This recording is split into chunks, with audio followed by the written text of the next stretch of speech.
सर्दियों का मौसम चल रहा था। एक दिन बहुत ही ज्यादा ठंड पड़ जाती है।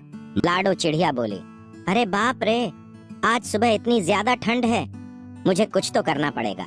अगर मेरा घोंसला गर्म रखना है तो मुझे आग जलाने के लिए लकड़ियां जमा करनी पड़ेगी, नहीं तो मैं इस ठंड में मर ही जाऊंगी। लेकिन मैं ये काम अकेले नहीं कर सकती, मुझे किसी की मदद लेनी पा। इतना सोचने के बाद लाडो चिड़िया मीनू चिड़िया के पास चली जाती है। लाडो चिड़िया बोली, अरे मीनू मौसी, तुम क्या कर रही हो? मीनू चिड़िया बोली, कुछ नहीं लाडो। लाडो चिड़िया बोली, अच्छा ठीक है। मीनू चिड़िया बोली, तुम बताओ, तुम यहाँ कैसे? लाडो चिड़िया बोली, अरे कुछ नहीं, अभी ठंड का मौसम चल रहा है ना, मैं सोच रही थी कि हमें हमारे घोंसले गर्म रखने के लिए आग जलानी होगी और उसके लिए हमें लकड़ियाँ इकट्ठा करनी होंगी। मीनू चिड़िया बोली। हाँ हाँ, बात तो सही है। लाडो चिड़िया बोली, आज घोघा मौसी मुँह मिलने आई थी। वो कह रही थी कि ठंड के साथ बर्फबारी भी होने वाली है। मेरे तो ठंड की वजह से अभी से हाथ पैर कांप रहे हैं। मीनू चिड़िया बोली, तो बताओ कब जाना है लकड़ियाँ लेने को? लाडो चिड़िया बोली, अभी शाम हो गई है, हम सुबह घर का सारा काम निपटाकर फिर चले जाएंगे। मीनू चिड़िया बोली। हाँ हाँ, कल सुबह जाएंगे। अगले दिन सुबह मीनू और लाडो लकड़ियां जमा करने के लिए निकल पड़ती हैं। उड़ते उड़ते उन्हें रास्ते में कालू कौवा धूप सेंकते हुए उन्हें दिखाई देता है।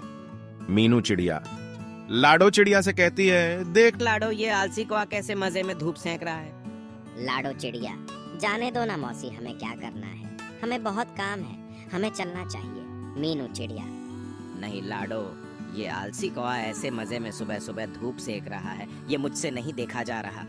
तुम देखो मैं इसे कैसे काम पर लगाती हूँ। लाडो और मीनू कौवे के पास रुक जाते हैं।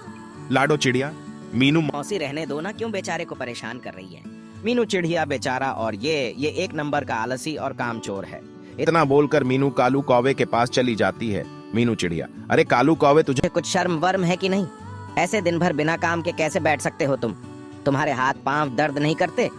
कालू कौवा मीनू मौसी की बात को सुनकर अनसुना कर देता है। मीनू चिड़िया, अरे तू चुप क्यों है? कुछ तो बोल, क्या आलस की वजह से तुझे सुनाई भी नहीं दे रहा? कालू कौवा, क्या मीनू मौसी, मैं तो यहाँ शांति से बैठा हूँ।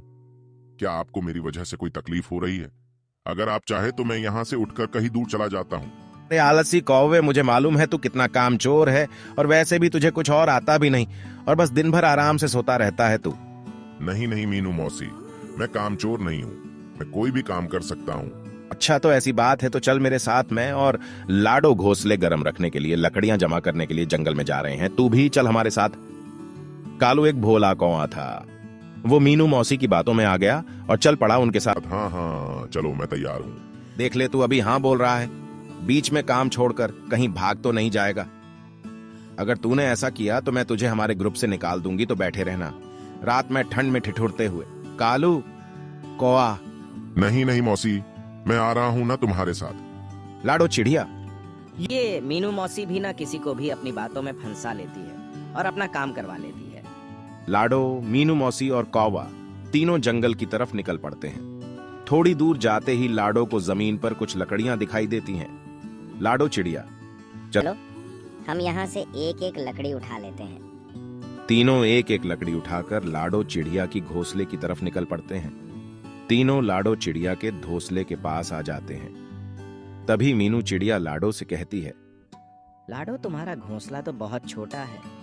अगर हम यहाँ लकड़ी इकट्ठा करेंगे तो घोंसले में रहने के लिए जगह नहीं रहेगी और फिर हमें आग भी तो जलानी है। हम एक काम करेंगे, मेरा घोंसला बहुत बड़ा है, हम लकड़ियाँ मेरे घोंसले में जमा करते हैं। रात में हम तीनों वहीं पर आग जलाएंगे और आराम से सो जाएंगे। लाडो चिड़िया, आप सही कह रही हो मीनू मौसी, हम वैसा ही करेंगे।